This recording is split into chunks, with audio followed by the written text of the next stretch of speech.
Now we're going to do a basting stitch. A basting stitch doesn't have any knots. It is a nice long straight stitch. You can use double thread or single thread. In this case, I'm going to go ahead and do a double thread, but I'm not going to knot the thread. So I'm going to leave it unknotted.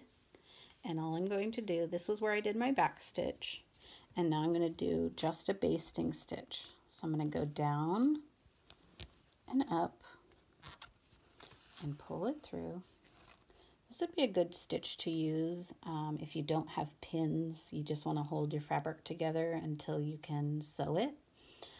It's also used to hold fabrics together the thread needs to be taken out later.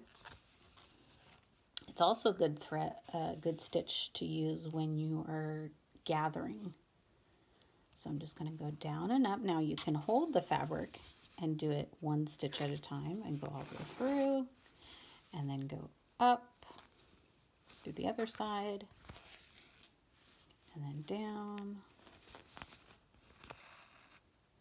and then back up. Okay, so depending what your needs are, now you can see a basting stitch, because it doesn't have a knot, it can be pulled out very easily like this.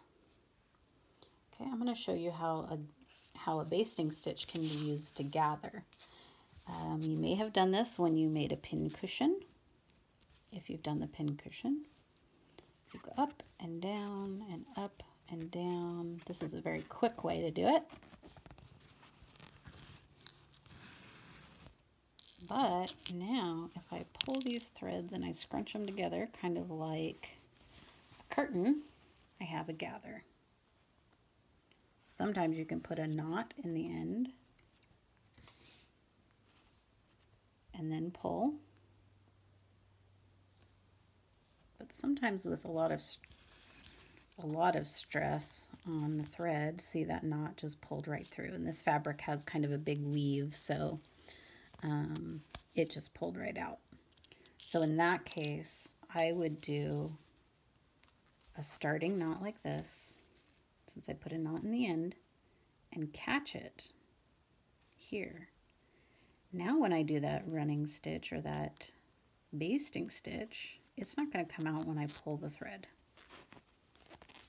Let's do a couple more.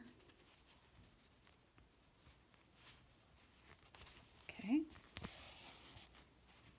Now when I pull this, see, it's not coming out. I've pulled nice and tight, and then it's gathered up. And this would be a stitch you could use for skirts, sleeves, anything that needs to add fullness to a garment or a project. And that's how you do a basting stitch.